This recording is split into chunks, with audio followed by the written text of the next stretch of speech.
Hello, welcome back to the Cricket Nerds. Today, me and James are going to be previewing the second Test match. And in a weird way, it's just weird to say that England are 1-0 up so far. Like, that's crazy. Um, but if you're an Indian fan, then we're going to talk about basically what India can do to win the second Test match because chances are your team are going to come back all guns blazing, looking to win this Test match and take back control of the series. Um, so let's get into it. James, India's Mhm. squad. Obviously, there have been a few announcements. KL Rahul's not in. Ravi Jadeja's not in. Massive blows to the team. But just because they're two big players, does that take away from what India could do to really get back into this series? It takes away from it in that they've missed out on two of the players that probably performed the best in the last game. Um, and two extremely experienced performers.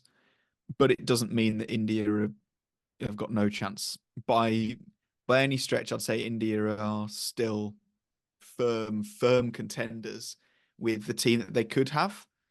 Um, I'm thinking about potential replacements, and I reckon that's the easiest first segue. So, replacements for KL Rahul, if they are indeed looking for another number four, which because they seem reluctant to put Shreyas Iyer in at four, which is kind of what I expected them to do, to be honest. Yeah. But if they're reluctant to do that, then already in the squad was Rajat Patidar, who has an incredible record. I think he averages almost 50 at first class, and he performed really well in the India A series against the England Lions. And his preferred batting position is number four as well. Yep, that as well. Or they could play Sarfaraz Khan, who they've called up to the squad now, finally. Whether or not he'll actually play, because obviously Patidar was called up first, they might see that as they might be preferring Patidar. But again, a ridiculously good record. He averages almost 70 at a strike rate of about 70. So they have they've got options there of really exciting young players that sooner or later were kind of due a test cap. Um, and then as far as replacements for Ravi Jadeja goes, they've got either Kuldeep Yadav, who is an incredible spinner, or Washington Sundar, which is looking likely as well. And then I'd say there's also a question mark, and I'm just going to dump all of this on you then to tell us what the right answer is. Um, there is also a bit of a question mark, I'd say, over Shubman Gill, because as far as form goes, he's not in good of that. He's not looking good. And I think there are plenty of options that kind of are due a bit of an opportunity. I'd like to have seen East Warren.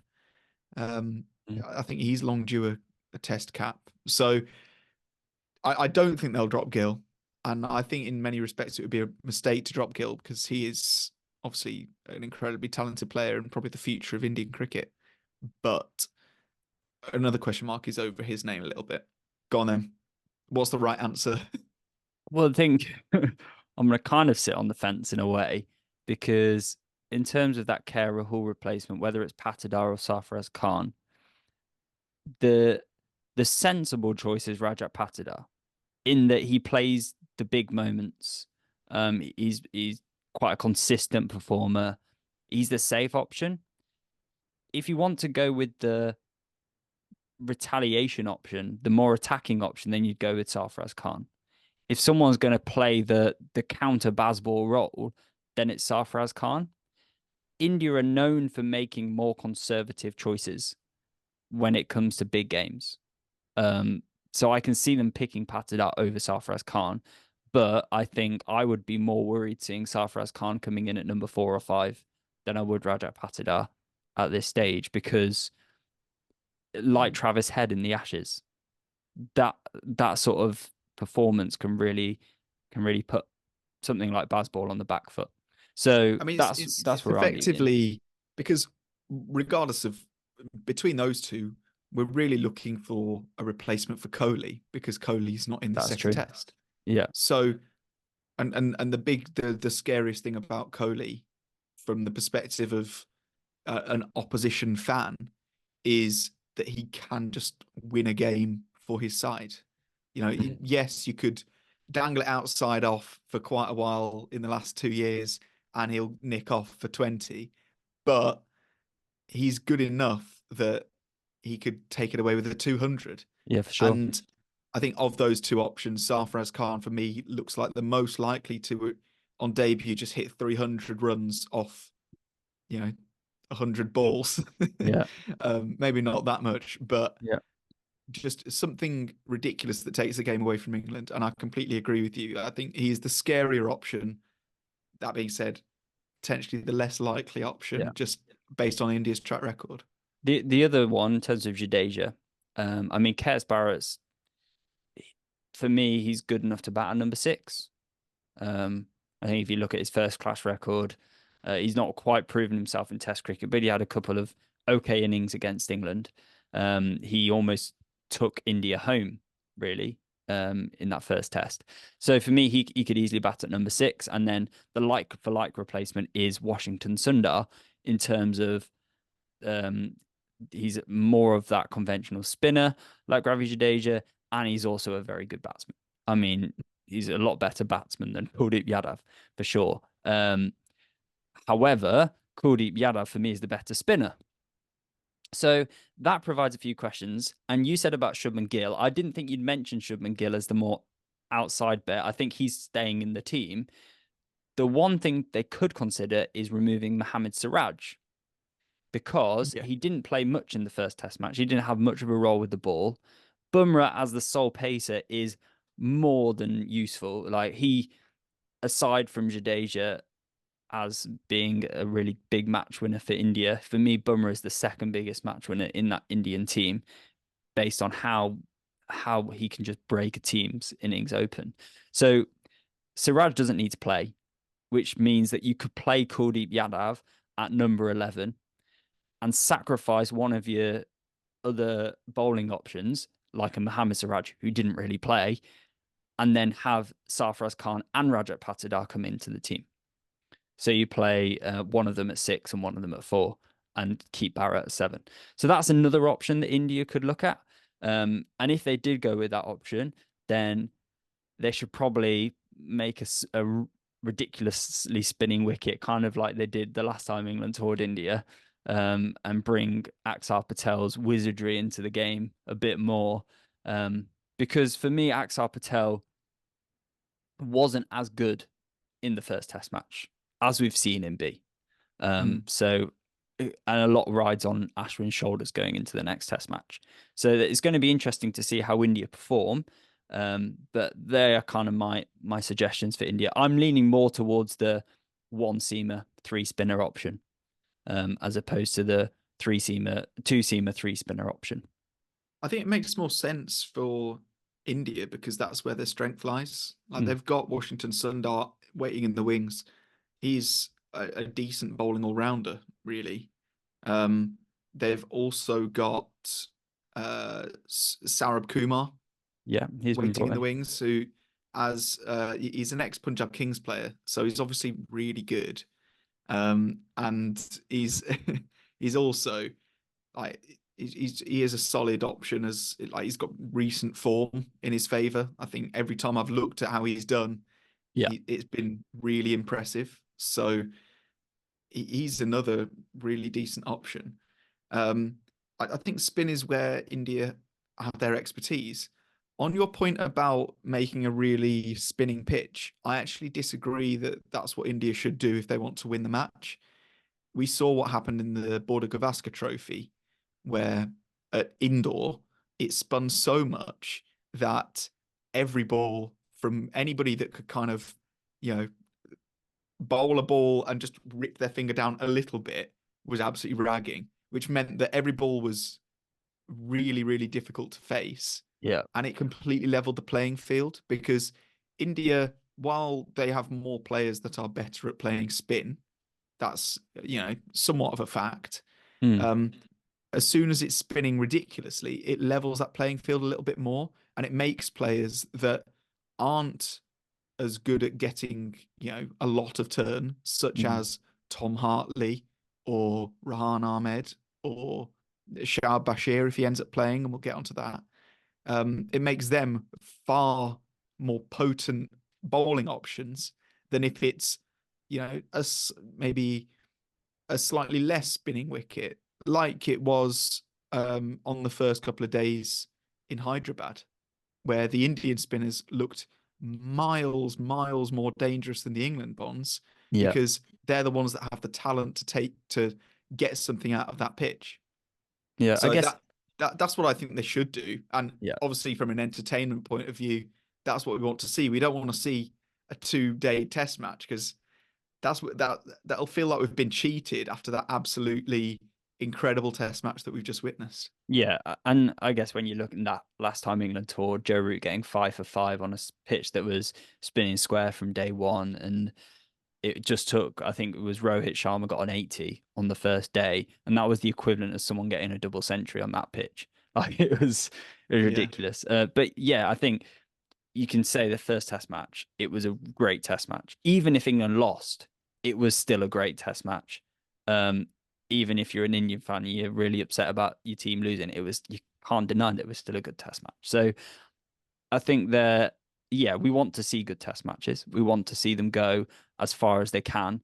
Um, and when you look at England's team, I mean, last time England won the first test by miles, um, and they looked really strong going into the rest of the series, and India just turned it around.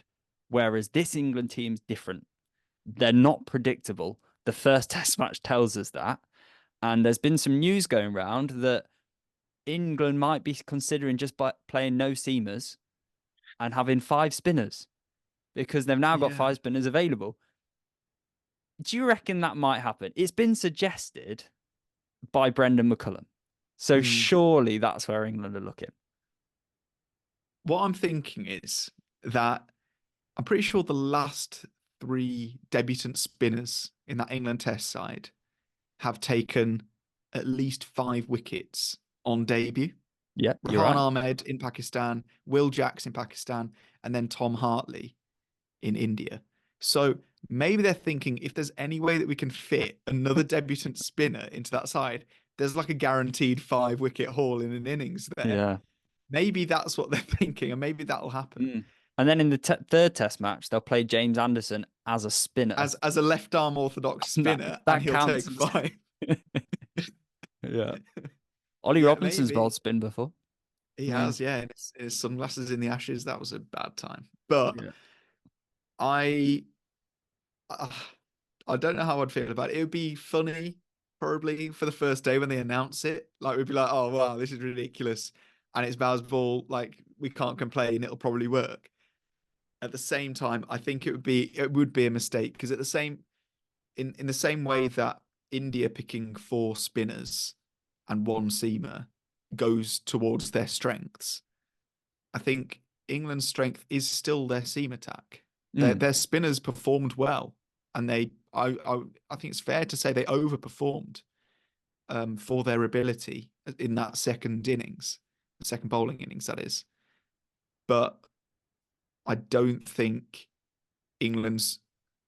I don't think England have got 5 good spinners, Mm. like as in 5 really good spinners yet. I don't want to just lambast the spinners after that amazing performance that they've just had, but I don't think that Rahan Ahmed is like a world beater yet. I don't think Tom No, for Hartley is the sure. greatest left arm orthodox. I think Jack Leach. I don't even know if he's going to be available for this next test. His leg looked terrible, so Mm. he might be injured still. I think they're more likely to go with somebody like Robinson or Anderson. And we did actually have a CNQ, which I'll get up from Look Who's Watching.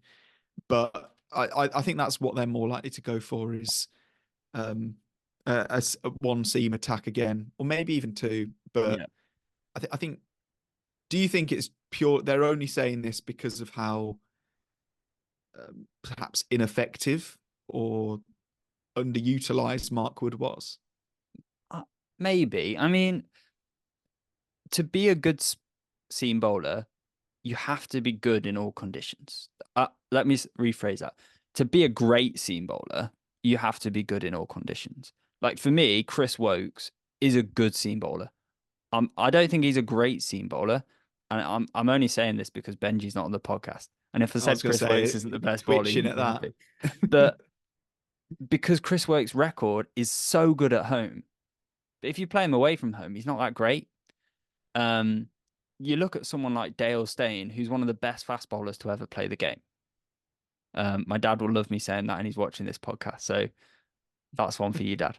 But yeah, Dale Steyn is one of the greatest fast bowlers to play Test cricket, and he was so good in India on pitches that weren't doing anything for him.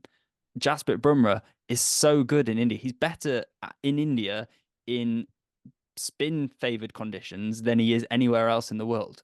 So it kind of shows that you have to be great in all conditions. And for me, James Anderson is someone who has bowled very well in India in the past. He was one of the reasons we won the 2012-2013 series. Um, and maybe Mark Wood, through his sheer pace, could be that point of difference, but we didn't see it in that first test match. And I'm not sure if James Anderson still has the skills, as much as a great bowler he is, to be effective in Indian conditions. And maybe that's the point. Maybe England are looking at their seam bowling lineup for this series and thinking, we've picked a few, but are any of them actually going to be as effective as the spinners? Because here's a question for you, and then we'll go to the C&Q. Was there a moment in the game where you were like, you know what, I think Mark Wood's going to come on and take a wicket this game? Um, that's a really good question. I think there could have been in the opening overs. I just Mm, don't like, especially that first over he bowled. I thought if he went around the wicket instead of over it to Yashasvi Jaiswal, yeah. he could have caused him quite a few issues because Okay. when it's 95 miles an hour coming into you and then the potential for it to nip away off the deck, I think that's far more scary than coming over the wicket where you've got, a stocking great big pad to protect you, Yeah. especially because it's likely to be pitching outside. Um, that was my thought, but I completely do take your point. I think I felt Mark Wood was more likely to take a wicket than Rahan Ahmed was. Okay, that's fair enough. Even though Wood went wicketless, Mm, and I'm gonna throw that straight back at you. And this does link in the C&Q, so I'll read out the C&Q now because it was a good one. So it's from Look Who's Watching, who is a certified cricket nerd and an absolute legend. He said, "Hey nerds, are you previewing the second test?" Yes. Some injury concerns on both sides and some new entrants for India. Does Rahan Ahmed still play? Should Robinson be included in the second match? And if Robinson, then who is the second seamer? As Robinson is made of glass. So that's the question I've got for you. if there was a seamer who was going to come in, then Rahan Ahmed seems like the player who would miss out, based on the knowledge that leg spin isn't as effective in India as it is in some other countries, especially like Pakistan is all right for leg spin compared with India normally. Um, so yeah, I see that. And then Robinson coming in as the sole spinner, if he gets injured, I'm not going to be as upset as if one of the spinners got injured. Like when we found out that Jack Leach couldn't bowl in the second innings, or there was the potential that he couldn't bowl because he did bowl, Yeah. but that I felt like that was an issue for England because he's the spinner who was keeping it tight and looked the most effective. Whereas if Mark Wood got injured, I would have been like, that's okay because we need the spinners. So that's kind of I'm kind of sitting on the fence again. I do think it won't be ideal, but at the same time, I think if you play Robinson, you don't need another seamer. I don't see England going more than one seamer. No, I don't I just either. can't. I think Rahan Ahmed is still likely to play. Mm, I think if he doesn't, then I don't know. I just don't think he won't play because I think he offers a bit with the bat as well. mm, Like him and Hartley both looked really tidy yeah. when they were batting, And Rahan Ahmed's 28 runs that he put on, Valuable. that was the margin for victory. Yeah. So that's it made a massive difference, and it was a good partnership that he put on Mm. with Pope.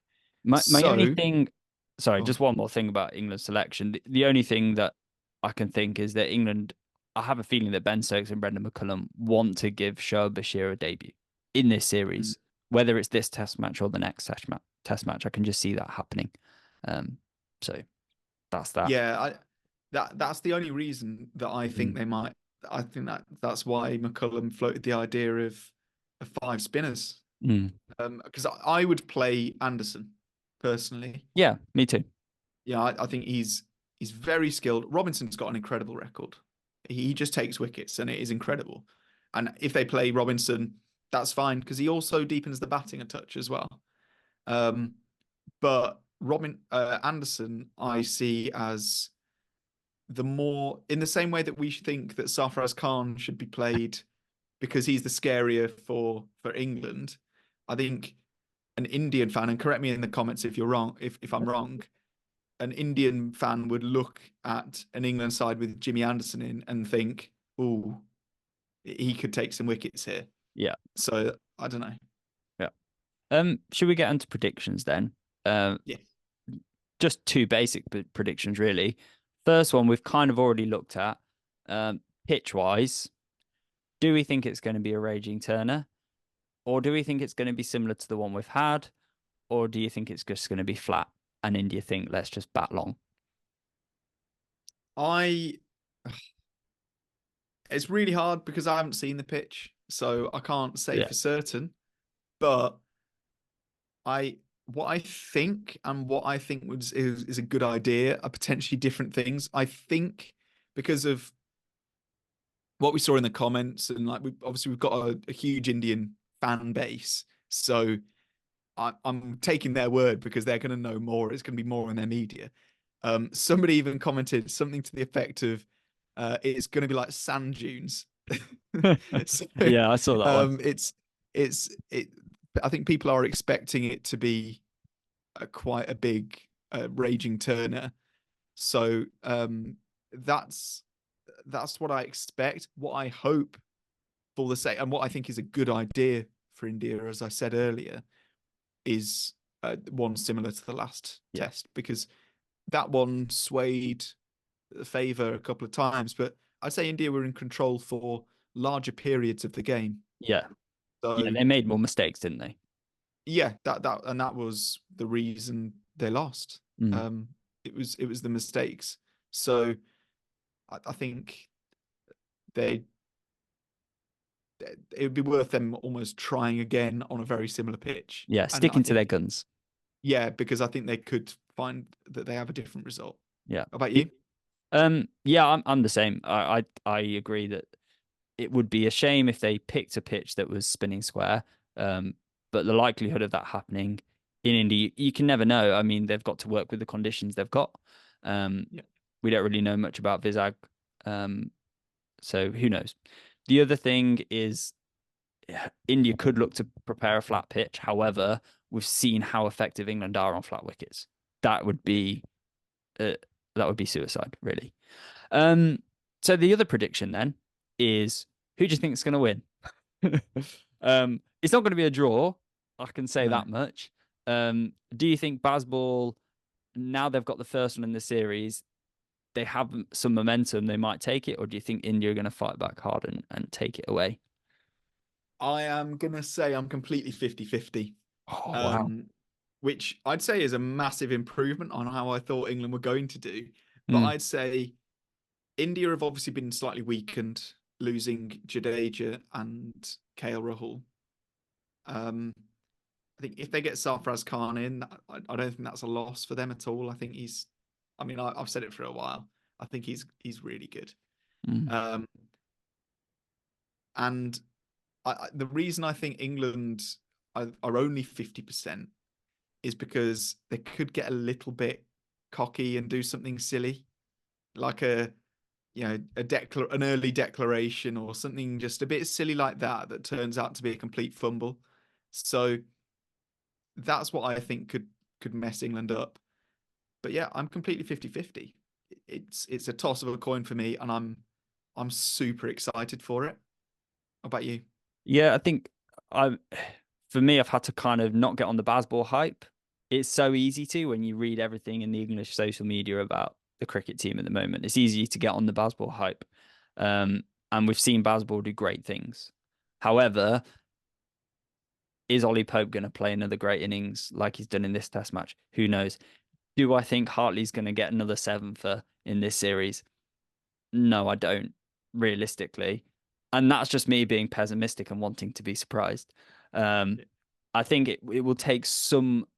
Every game this series is going to be a challenge for England. We know that. We know it's going to take something special, like we saw in the first test. So I think England have a chance if someone else in that team can play an innings like Ollie Pope did, or bowl a spell like Tom Hartley did. That's the way England are going to win more tests in this series. So I'm still in the side of India. My head's saying 60% India, 40% England. That's where I'm at. Yeah, Um, I think that's a perfectly reasonable yeah, percentage yeah, predictor. We are really interested to yeah. like we read all the comments, and they've been really, really good conversations as well. Yeah, it's been so good to see um such positivity in the comments. You know, it's just people mutually appreciating the cricket, and I think there's a lot of excitement as well, just for the rest of this series. So stick around, do subscribe, because we are covering all of this series. Okay, we are putting out as many podcasts as we can. Um, so yeah, don't forget to like and subscribe. Become a member, because members are awesome, and you get priority reading out of any questions. We will read them out in the videos. You can also listen to our podcasts. It's on Spotify, Apple Podcasts, Google Podcasts, and more. Follow our social medias. Everything is down in the link tree in the description. And other than that, we'll see you next time. Goodbye. Bye.